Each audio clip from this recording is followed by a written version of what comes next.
సిలువలో వేలాడే నీ కొరకే సిలువలో వేలాడే యేసు నిన్ను పిలచుచుండే ఆలస్యము నీవు చేయకుము.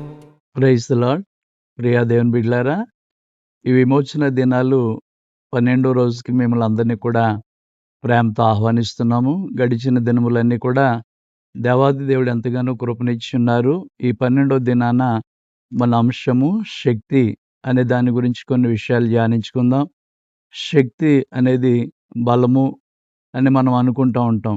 కానీ శక్తి అనేది మనలో నుండి వచ్చేది కాదు, దేవుని నుండి వచ్చే శక్తి అయి ఉంటే అది మంచిదని దేవుని వాక్యం చెప్తుంది.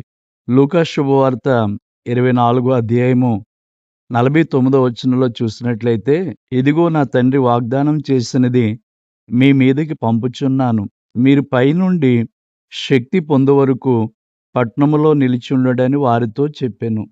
పైనుండి దేవుడు శక్తినిచ్చే వరకు కూడా పట్టణంలో నిలిచుండమని చెప్పి దేవుని వాగ్దానముగా మనకి ఇక్కడ కనబడుతోంది. పైనుండి దేవుడు మానవులకి, ప్రతి మనిషికి ఏమిచ్చేవాడై ఉన్నాడంటే శక్తినిచ్చేవాడై ఉన్నాడు. కనుక ఆ శక్తి కొరకు మనం వేచి ఉన్నట్లయితే, కనిపెట్టినట్లయితే దేవుడు ఆ శక్తిని మనకి ఇస్తాడు. ఈ విమోచన దినాల కార్యక్రమాల్లో వీక్షిస్తున్న మనందరికీ కూడా ఆ పైనుండి దేవాతి దేవుడు తన శక్తినివ్వాలని మనం ఎంతగానో ప్రార్థించవలసిన వారిగా ఉన్నాం. అపొస్తలుల కార్యాలు 1వ అధ్యాయంలోనికి వెళ్ళి మనం చూసినప్పుడు 8వ వాక్యంలో చూస్తే చక్కని మాట మనకు కనబడుతుంది. అయినను పరిశుద్ధాత్మ మీ మీదకి వచ్చినప్పుడు మీరు శక్తి నొందుదురు అనే మాట మనకు కనబడుతుంది. పరిశుద్ధాత్మ ఎప్పుడైతే మనకు మీదకి వస్తుందో అప్పుడు మనం శక్తిని పొందుతామని దేవుని వాక్యం చెప్తా ఉంది. కనుక ఆనాడు అపొస్తలుల కార్యాలు 2వ అధ్యాయంలో వారు ఆ మేడగదిలో కూర్చున్నప్పుడు ఆ 120 మంది మీదకి కూడా దేవుని పరిశుద్ధాత్మ దిగివచ్చినట్లుగా మనం చూడగలుగుతున్నాం.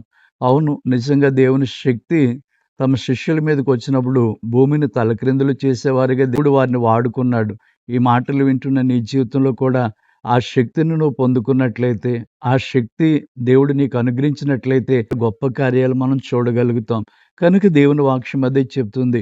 ఇదిగో పైనుండి దేవుడు మీకు తన శక్తిని పంపించబోతున్నాడు. ఆయన శక్తిని పంపించినప్పుడు వారు వాక్శక్తి వాళ్ళకి అనుగ్రహించినప్పుడట వారందరూ అన్య భాషలు మాట్లాడిచినట్టుగా మనం చూడగలుగుతున్నాం. పరిశుద్ధ గ్రంథంలో నుండి ఒక చిన్న లేఖనాన్ని మనం చదువుకున్నట్లయితే ఏలియా అనే ఒక మంచి దైవజనుడు మనకు కనబడతాడు. రాజుల మొదటి గ్రంథంలో మనం చూస్తే ఈ 18వ అధ్యాయంలో మనకి ఆయన కనబడతాడు. అక్కడ సందర్భాన్ని మనం ఆలోచన చేసినట్లయితే ఏలియా బయలు ప్రవక్తలు 450 మంది బయలు ప్రవక్తలు ఉన్నప్పుడు 400 మందిని పిలిచి వారితో పాటు అక్కడ నిలబడి దేవుని పక్షములో నిలిచి ప్రార్థించిన వ్యక్తిగా మనకు కనబడతాడు. ప్రార్థనా శక్తి ఏలియా ద్వారా మనం చూసినట్లయితే ఆ రాజుల మొదటి గ్రంథంలో 18, 38, 39 వచనాలు చూస్తున్నాం. అతడు ఇలాగున ప్రార్థన చేయుచుండగా యెహోవా అగ్ని దిగి దహన బలి పశువులను, కట్టెలను, రాళ్లను, బుగ్గిని దహించి కందకమునందున్న నీళ్లను ఆరిపోజేసెను.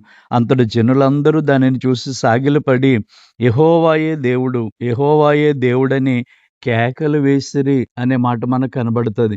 నిజంగా దేవుడు ఆ పైనుండి అక్కడ ఏలియా ప్రార్థనకి అగ్ని దిగొచ్చి అక్కడున్న పరిస్థితిని మార్చినప్పుడు ఆ ప్రజలందరూ చెప్పిన మాట యెహోవాయే దేవుడు, యెహోవాయే దేవుడని కేకలు వేశారట. కనుక ఆ ప్రార్థనా శక్తి, ఆ పరిశుద్ధాత్మ శక్తిని మనం పొందుకునే వారిగా ఉండాలని దేవుని వాక్యం ద్వారా తెలియజేస్తూ ఉన్నాను. కనుక ఈ మాటలు వింటున్న నీ జీవితంలో కూడా అటువంటి శక్తిని పొందుకోవడానికి నీవు నేను కనిపెట్టి వారమై ఉండాలి. ఆ ప్రార్థనా శక్తి మనలో ప్రతి ఒక్కరికి కలిగి ఉండాలి. ఒకసారి ఒక యవనస్తురాలు ఒక మీటింగ్స్ వెళ్ళి ఆ మీటింగులు లాస్ట్ రోజు గనుక ఆ మీటింగులు చూసుకుని వస్తూ ఉంటుంటే నలుగురు ఆగుతాయి పిల్లలు.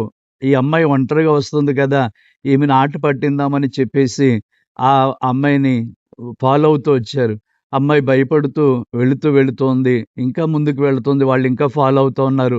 ఒక 4 రోడ్ల జంక్షన్ రాబోతులోకి ఒక నైట్ డ్యూటీలు చేసే పోలీసులు జీప్ వేసుకొస్తున్నారు. వెంటనే ఈ అమ్మాయిని చూసి ఏంటమ్మా ప్రాబ్లం అంటే వాళ్ళు ఎవరో నన్ను తరుముకొస్తున్నారండి అని చెప్తే వెంటనే ఆయన జీప్ ఎక్కించుకుని అమ్మాయిని వాళ్ళని కూడా జీప్ ఎక్కించుకుని అమ్మాయిని తన ఇంటికాడ క్షేమంగా చేర్చి స్టేషన్‌కి తీసుకెళ్ళి ఆ నలుగురు యవనస్తుల్ని అడిగారట. "ఒరేయ్! దున్నపోతుల్లా ఉన్నారు నలుగురు కూడా. ఆ అమ్మాయిని ఒక్కదాన్ని ఏం చేయలేకపోయారు ఏంటంటే, అయ్యా మేము అమ్మాయిని ఎప్పుడో చెయ్యేసి తాకుదామనుకుంట్లోకి ఒక బలమైన హస్తమొచ్చి అది మమ్మల్ని బయటికి గెంటేస్తుందండి. మేము అమ్మాయిని ముట్టుకోలేకపోయాం."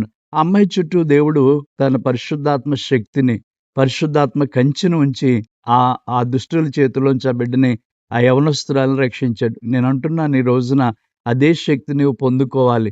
అదే శక్తి నీలో ఉండాలి.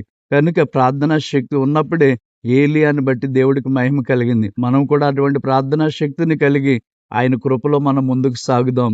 అట్టి కృప దేవాతి దేవుడు మనందరికీ దయచేయునుగాక. ఆమేన్. ప్రార్థన చేసుకుందాం. ప్రేమ కలిగిన తండ్రి, పరిశుద్ధుడైన ప్రభువా, నువ్వు మంచి దేవుడు, గొప్ప దేవుడు గనుక ఈ విమోచన దినాలు ఈ 12వ రోజున శక్తిని గురించి మాట్లాడుతూ అది పైనుండి నీవు అనుగ్రహించే శక్తి అయి ఉండాలని మీరు మాతో మాట్లాడారు. అటువంటి శక్తిని పొందుకుని శిష్యులు భూమిని తలక్రిందులు చేయవారిగా నిలిచినట్లుగా అలాంటి ప్రార్థనా శక్తి, పరిశుద్ధాత్మ శక్తి నింపుదల ఈ కార్యక్రమాన్ని వీక్షిస్తున్న వారికి అందరికీ దయచేయమని, నీ సన్నిధులు ఇంకను మమ్మల్ని బలపరిచి స్థిరపరచమని యేసు నామాన అడుగుచున్నాము తండ్రి. ఆమేన్.